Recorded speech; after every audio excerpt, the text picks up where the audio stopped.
Hello everyone, and welcome to our first webinar for 2018. We're going to be talking any questions you have as we work. Now, just a quick update from PCTE before we begin. The first news we have is that our Western Australian office has a new manager. His name is Warren, and he is beginning work this week. He's still going to be working very closely with Ruben, but he will be a great direct contact, and he's helped out a lot with our presentation here, so our knowledge base and expertise continues to improve there. A couple of examples of work we've been doing to support the market over the break. Firstly, we have prepared packages of our existing temperature monitoring and strain gauge monitoring equipment to support the use of hot box testing. This is used during mix design of concrete. And what we're going to be able to do is supply all of the temperature sensors, and if you'd like as well, the strain sensors required to correctly conduct this testing, along with data logging opportunities using either the IntelliRock equipment or the GeoSense loggers where appropriate. I'm also really looking forward to the next couple of months, because we're going to have a new version of the IntelliRock reader and supporting loggers coming up as well. Another development is for our CoroMap half cell potential and corrosion rate meter. We have produced a small script in the R programming language, which is a language used for the mapping and the statistical analysis of large data sets. This is the quickest way to produce a map of half cell potential and corrosion rate out there. Once you have set up a single file from the CoroMap, just loading in the raw data, you can then quickly process under the same parameters every other file from that site. This is available on our CoroMap webpage now, and if you have any questions, please feel free to send in a question to me or anyone else at the company. And it would be remiss to mention that we are still working with the ProSec GPR Live in all of our states. If you get in touch with your local manager, he'd be very happy to prepare a demonstration or an on-site trial for you.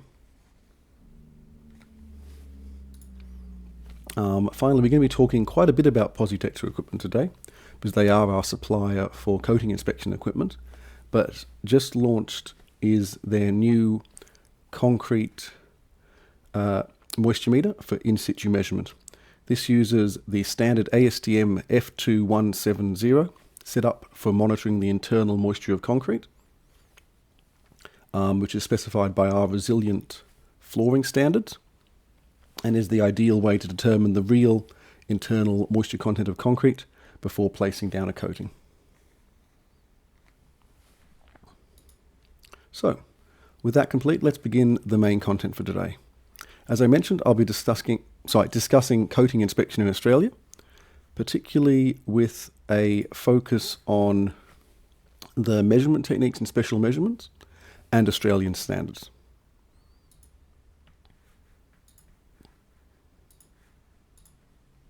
So, for the measurement of coatings over metallic substrates, both ferromagnetic and non-magnetic but conductive, I'll be talking about the various types of dry film thickness meters available, along with what the wet film thickness relates to and how that can be checked during coating.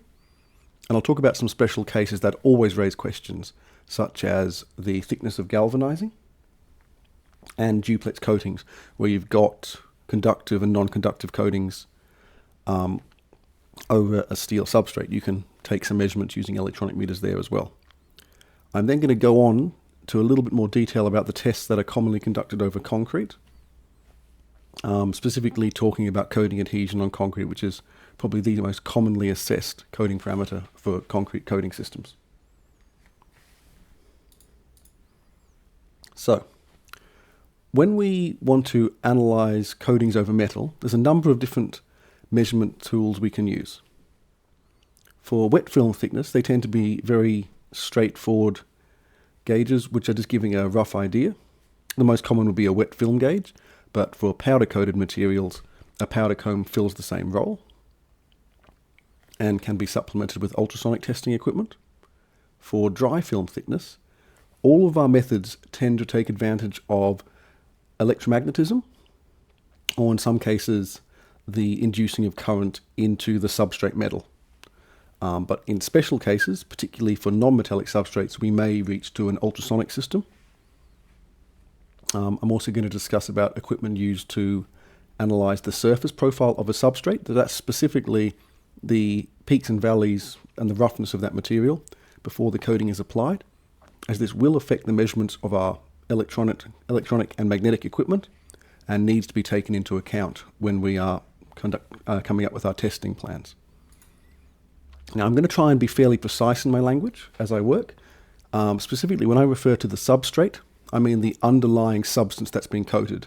So if we've laid a coating over steel, the steel is the substrate. Now, ferromagnetic is a metal that's strongly attractive to a magnet. So specifically, if we're able to place a permanent magnet and that's attracted, that's a ferromagnetic material. And conductivity means that it can conduct an electrical current. So if we were to place a battery between 2 points, there would be a current allowed to flow between those 2 points. Eddy currents are specifically a current induced by a rapidly changing magnetic field. This is different to magnetism itself flowing through the material. Galvanizing, it's a zinc coating on steel or iron. The most common is a hot dip galvanizing, and that's a highly conductive but non-magnetic coating. Essentially, it's at the actual contact point, it's a little more complex than that, but for the purpose of what we're doing, we can consider that to be a coating. And anodizing is a natural oxide layer on a material, particularly seen with aluminium. Again, provided we have a precise enough tool, we can measure this analogous to a painted or other coating system. The equipment used does not distinguish between the two. So, beginning with wet film thickness, this is the thickness of a liquid coating or a paint film. It's thickest just after application because it's the volatile in that coating that affect the wet thickness. As they evaporate, it beds down to its final dry film thickness. It's actually possible with supplier information to estimate the final dry film thickness from the wet film thicknesses. And the way this is typically measured is using the wet film gauge, which looks a bit like a comb, but these are laid flat onto the coating, pulled up, and then if any of the tabs have contacted the coating, so we can see that from 175 to 300 micrometers, we've had contact on that coating, but from 350 and above, we have not had contact. So we would consider that to be sort of lower end of thickness, about the 300 micrometer end. This is a field check during application. It's not quite precise enough to use as our only QA tool, but very useful for the applicators as they work. Now, moving on to the definition of dry film thickness. This is the main thing I'm going to be discussing today. It's the thickness of the coating measured at any location on the surface above the peaks of the profile, which is the anchor pattern on the surface profile of the substrate. So the substrate's our base material, usually metal, but especially if we're using the electronic gauges, but that could also be another material if we're using something like an ultrasonic gauge. And the dry film thickness is specifically from the top of the surface profile. So there will be some coating below the first points where the metal appears, but we want to take our dry film thickness just through the solid coating before that happens. And we'll need to, as part of our test procedure, adjust our equipment to provide that measure directly or conduct the calculation as part of the final test report.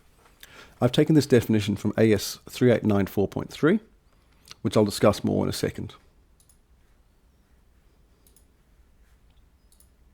So the simplest tools usable to analyze coating thickness are the permanent magnet mechanical gauge type tools.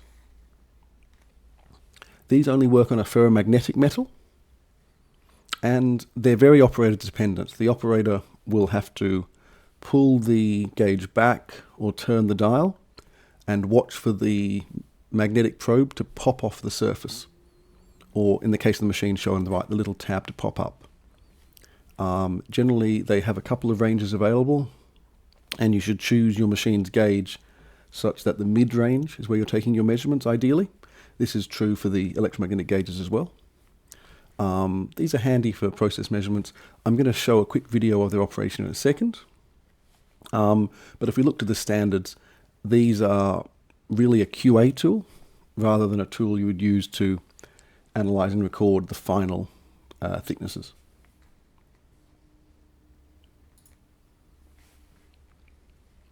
So we can see that the magnetic gauges, the probe is applied and sticks to the surface.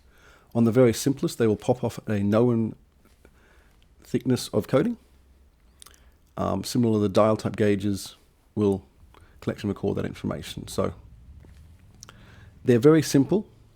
There's no data logging available, but as a quick functional check, they're useful. It's going to be better to work with one of the electronic dry film thickness gauges for most applications. There are two commonly available electronic type gauges which are used. They use a principle of electromagnetic induction or eddy current measurements.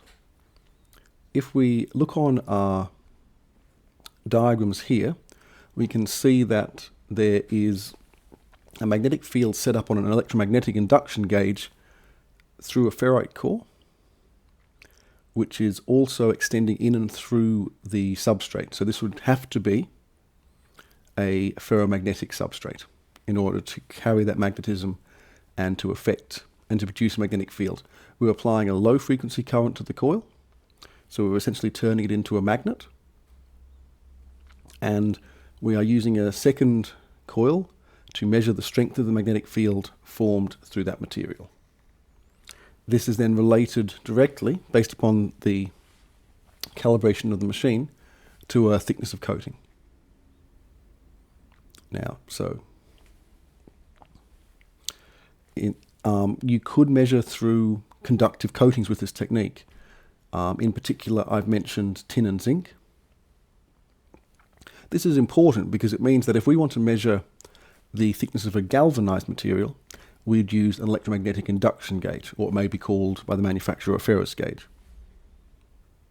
Eddy current, meanwhile, we're still applying a current through a coil close to the substrate material, but it's now a very high frequency current, sufficiently so that the electromagnetic field it produces moves fast enough to produce a corresponding eddy current, that's represented by the circular paths in the substrate material. And then the effect of this eddy current upon the coil is measured. Practically, this means this tool will work over a non-ferromagnetic material. Provided it's conductive, we can induce eddy currents into it, and we can take a thickness measurement. Again, the tolerance on either of these machines under ideal circumstances, as reported by the manufacturer, is around 1%. The Australian standards would report that more as a 5% tolerance, whereas the previous magnetic pull-off type gauges are closer to a 10% by the standard and by the manufacturer's specifications. So, all of these tools do need to be calibrated, both as a calibrated instrument checked against reference standards and calibrated before testing on site or during production. The calibration setup is going to capture both the current environment, including temperature issues and any other adjustments that might need to be made during to where the measurements are being taken. It's also going to be a calibration based upon the actual substrate used. So there's two kinds of standards available for this equipment. The shim type references, which are supplied with the equipment, are a plastic or metal of a known thickness, which can be placed over an uncoated material to act as if that material was coated.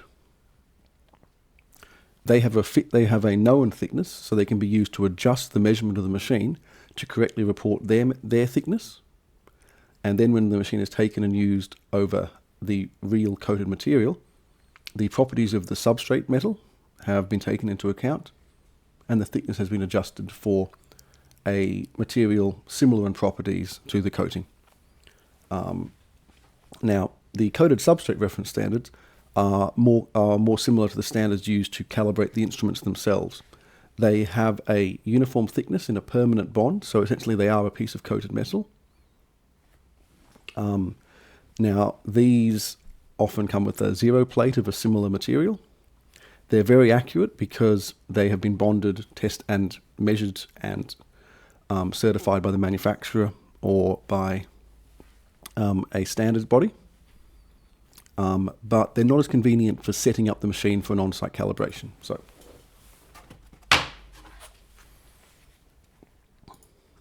have a look here. This is a set of certified standards with the bonded materials over and a zero plate.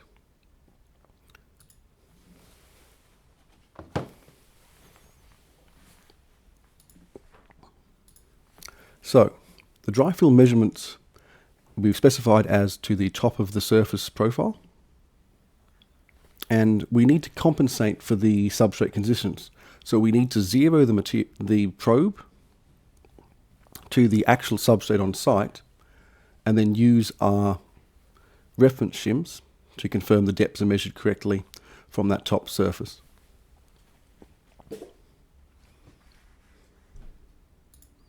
Now, as I mentioned, there's a couple of situations specific would need a little more explanation. For galvanizing thickness, they're a magnetic gauge. The ASTM does have a standard specifically referring to D7091. I'll mention the Australian standard a little bit later. The other thing to understand is that if you have the galvanizing thickness, this can also be used to convert to a volume of zinc as well, for determining how the protection will go there. For duplex coatings, this is where there's a paint or other coating over the top of a galvanized material. So if we use a magnetic induction gauge, we are able to determine the overall thickness through our coating of paint and our galvanizing to the ferromagnetic substrate, which in this case would be a steel or an iron. If we then use an eddy current meter, it's going to measure only to the conductive zinc layer, getting the paint coating thickness. So with these two measurements, we can now work out the thickness of the overall coating system and the thickness of the individual paint and zinc layers. And as I mentioned, powder coating can be measured quickly using either a comb type gauge, which is used similar to a wet film thickness gauge. There's also a non-contact ultrasonic tool available for this measurement. Now, I'm going to talk in a little bit more detail about one Australian standard used for the on-site testing of protective coatings. This is not the only standard available for assessing coatings on-site or in the laboratory, but it's a relatively thorough one that defines the equipment suitable for use, how to come up with an inspection plan, so that, and which should be specific to site. It shouldn't be just taken from the standard, nor a specification. It should be brought up specific to the task at hand, but it has a lot of guidance available there. Now, for your specifications or your work, you may have to work to another standard, be that an Australian or international standard. It's always important to review the specific requirements. I'm also not going to mention any particular numbers or measurements here, because it's important to review those, because those are going to vary by site, by material, and by testing technique. So, 3894.3 mentions specifically two methods: the magnetic instruments, which are the magnetic pull-off gauges I spoke about previously, and it does point out that they're not for an accurate and reproducible measurement, they're a process control tool. And then either the magnetic current the magnetic induction or the eddy current method as another suitable method. There's also a specification for planning and conducting a wet film thickness inspection. And this goes beyond measurement. This is actually setting up and doing a whole suite of testing to come up with a result. Now, some of the most useful information in this standard is a discussion of, they call it precautions, but it's really all the factors that need to be taken into account when you're planning and conducting your investigation. The calibration specifically is on-site calibration as well as machine calibration, and also mention substrate thickness, edge effects, curvature, and surface profile. This is all to do with the particular properties of the substrate. If you review the manufacturer specifications, you're going to see that there's some thinness of substrate below which you may need to specifically calibrate for that thinness, or which the tools are not going to operate correctly. This would be to do with the magnetic current not forming correctly, magnetic field not forming correctly for a magnetic induction tool, or for the eddy currents to flow unusually. There's a critical thinness there. Similarly, with these tools, because we are creating what should be a fairly predictable magnetic field or eddy current shape when we measure, we don't want to place the test head too close to the edge. The geometry there is no longer an essentially flat plate, so the magnetic field or eddy currents will form differently. Similarly, when we get to very thin curvatures of material, especially wires, then there needs to be a specific calibration. I'll talk a bit more about surface profile and roughness in a second.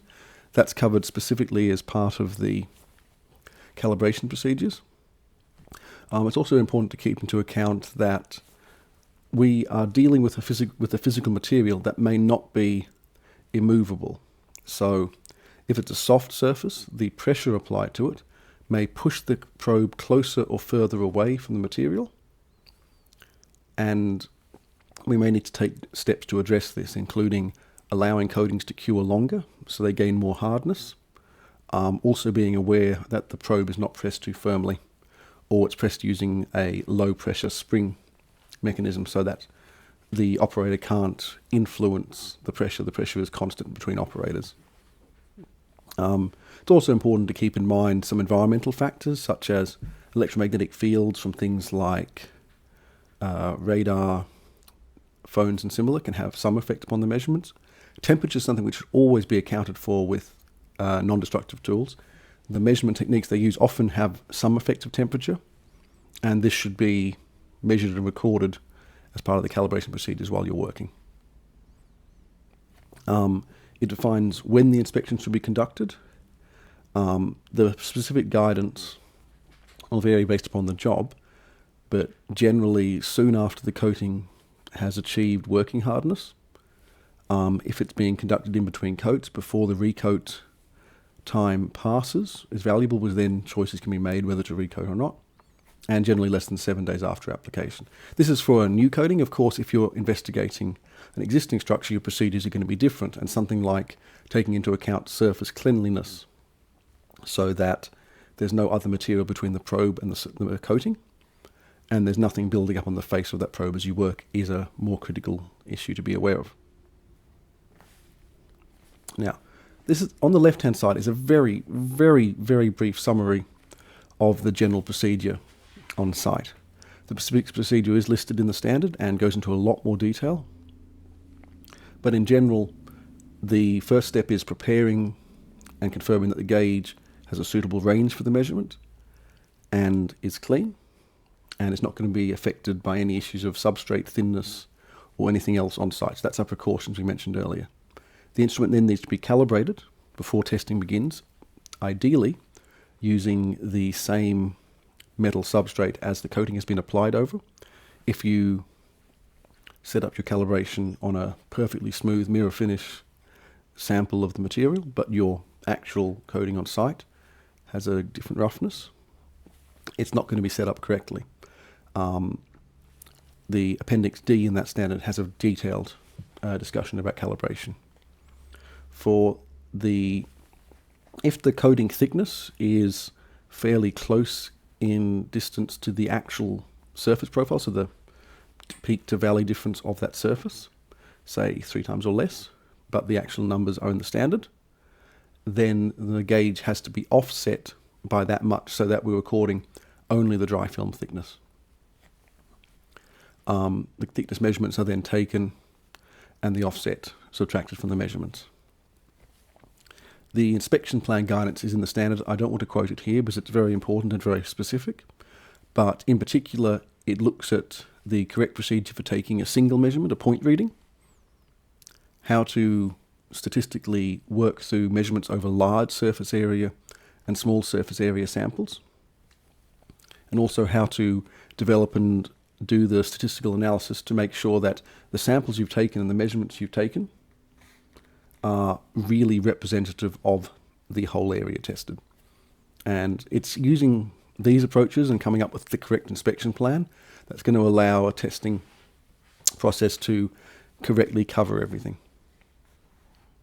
As I mentioned, 3894.3 is not the only standard available for thickness measurement of different materials. The AS2331 is a more general standard, and it's specifically a metal and related coating, but it's not a paint coating. The previous standard was more appropriate. This is a generalized coating inspection technique for labs, and it also mentions the magnetic method and magnetic induction eddy current tools. Similarly, AS1580.108.1 is more closely related to the previous standard. They're both a paint and coating system standard, but this is the laboratory focused standard. It goes into less depth about setting up testing plans. Finally, the appendix of AS4680 covers the hot dip galvanizing, and it defines that if you do wish to determine the thickness of a hot dip galvanizing outcome, that's 3894.3, 2331.1.3, or 2331.1.4 could all be considered as acceptable standards to work to. So that may be specified by the testing company or by the people they're doing the testing for as a standard to work to when investigating the outcome of hot dip galvanizing. Now, it's absolutely critical when using these tools out on site that, along with the initial calibration, there's functional checks throughout the testing day to ensure there's been no drift or change from the initial calibration, and that a final calibration be conducted to confirm that nothing has changed over the course of that testing. This then gives the operator certainty their machine has been operating correctly throughout the procedures. The calibration intervals for a manufacturer or dealer calibration are, for example, with the DeFelsco equipment, it's generally a 1-year calibration interval from the first time the machine is used. But if the machine's under very heavy use, out all day, every day, or is exposed to materials that might abrade the tip, such as a hot surface or a rough surface, may require these calibration checks to be conducted more often, just to ensure the machine is operating correctly off a manufacturer reference standard. Like with all equipment, it's best that they be cleaned up and covered when not in use. So I've talked a little bit more about surface profile. It is possible to measure the surface profile as well and use this as part of the setup with the equipment if we wish to zero equipment and then to a standard.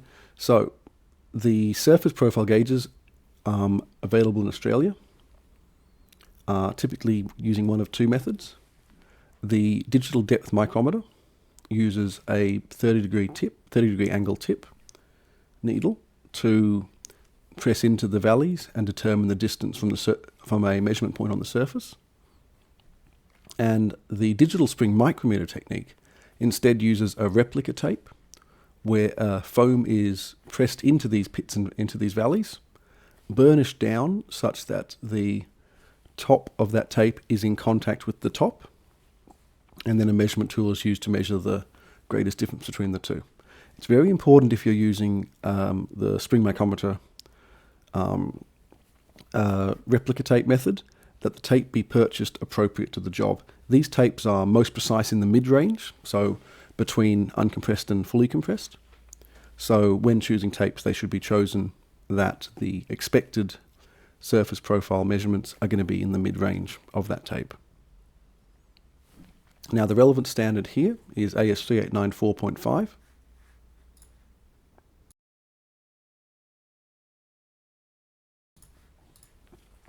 Which defines what the surface profile is, the peak to valley height occurring within a test area of the substrate. It defines the methods that can be used. I've discussed specifically the profile, tape, and the needle type measurements. It also mentions that the coating thickness gauges can give a very rough estimate for surface profile. And also the profile comparator method, which is an optical method where samples of different substrates with the desired surface finished are compared using a microscope to the surface profile established. This is perhaps the most correct method. It's the most precise method, but it's a very different procedure to using to taking a physical measurement. The other specific thing to understand is that if you do use the depth micrometer type tools, Australia has a very specific tip required for these sensors, which has a 30-degree angle and a diameter of less than 15 millimeters. If you use something other than this particular setup, it won't be compliant to the Australian standards for surface profile measurements. Now I'm going to just take a second. Does anyone have any questions on the metal testing techniques or anything I've discussed so far? Again, the live chat's just on the right hand side, so I'll be very happy to answer that before we go on to the concrete coating section.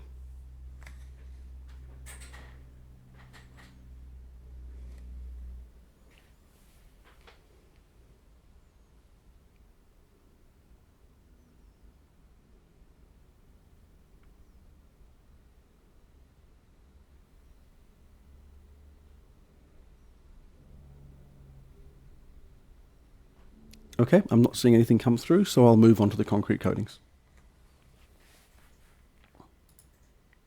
So, once again, I'm going to be beginning with talking about Australian standards and specific tests. So, beginning with dry film thickness over concrete, we can no longer rely upon our magnetic or electronic tools to take that measurement. The properties of the coating and the properties of the concrete are both non-conductive in normal situations and aren't going to respond to these tools, or not going to respond to these tools in a way that's useful to measure thickness. Instead, we're going to reach for an ultrasonic machine. These are very simple tools that simply record time of flight to an echo. We need to couple the sensor head to the surface, so we'll use a couplant. If the surface is really smooth, we'd probably get away with something like water. But where we've got a slightly rougher surface, we'd use a thicker gel-type couplant to ensure the bond is good to that surface. The machine will then send a signal, and we should get an echo from each change of coating and be able to measure the thickness of the coating. Ultrasonic measurements rely upon a calibration of velocity. So the velocity properties of normal coating materials are going to be fairly close, but if you specifically are measuring over an unusual material, the machine may need to be calibrated specific to that material. Also, for very rough surface finishes, it may be that the machine has its strongest echo from within the gel rather than from the coating interfaces, at which point the machine needs to be told to ignore the first arriving echo and measure to the second. This is a specific problem for rough surface finishes using an ultrasonic gauge. So the critical things for an operator is they need to be able to see the waveform for most applications to ensure they're measuring to the correct echo. And if it's an unusual coating, there should be some calibration. Now, Australian standards for, in particular, pull-off testing, which is adhesion strength to a substrate, 1580.408.5, and also 3894.9 has an on-site discussion of pull-off test procedure. This test is most commonly conducted over a concrete substrate. I'll talk about the specific setup for that, but it's also possible to measure adhesion using pull-off tools for coated metal substrates or other materials as well, such as masonry. So the pull-off test, which can be done using either a purely mechanical tool or a tool with electronic assistance, measures the pressure required to pull a known surface area of coating off a coated substrate. And the results are recorded as both a force and where the break in the substrate occurred. If we conduct a test and we break a concrete substrate, we know that we've tested the glue that holds the test dolly to the surface and the coating to the force measured, to the pressure measured. But if we get a break between the concrete substrate and the coating, we know that it was the coating that failed. Whereas if we get a break that occurred within the substrate, we know we actually went greater than the tensile strength of that concrete material during that test. In either case, that coating has been tested to the measured pressure. But if we were to have a break at the glue, we have only tested that coating to the strength gained. There may be additional strength in that coating, but we haven't been able to assess it because the break occurred between the glue. I'll talk about glue in a second. Glue is quite important to consider when you're conducting this test.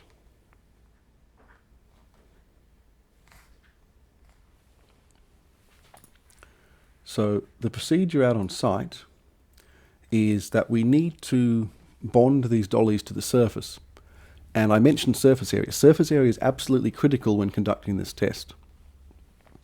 If we were to glue the dolly directly to the surface and pull it off, we wouldn't know what surface area of coating we had broke, because there may have been glue that seeped around the edges, increasing the overall area in contact and being pulled on by the test.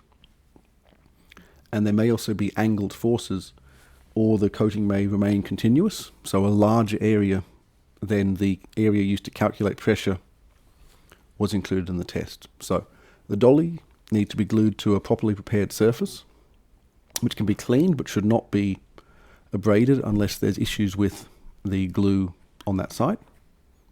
But the dolly itself could be very slightly abraded to ensure good contact. The choice of glue is generally a two-part epoxy because it won't be absorbed into that coating. It won't affect the properties of the coating. And it's also relatively quick. Something to think about here is that if we take the very, very strongest epoxy and we use that on site, it's going to almost ensure that we can pull the test arrangement up to the highest force possible before it breaks. But the issue is the curing time of a very strong epoxy is going to be very long. If we only need to test to 2 MPa, and we've set our glue up so that it could resist 50 MPa, we've mainly just taken additional time during that test.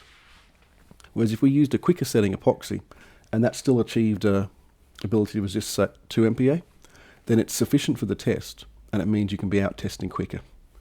Also, if you go and apply a very high strength epoxy without taking into consideration the curing time, if you come back the next day to do your test or in a few hours to do your test, it may not have cured sufficiently to have any strength at all, so you may always break at the glue in that circumstances. Ideally, you shouldn't be using very thin glues such as a super glue, because they could be absorbed into the coating and affect its properties during the test.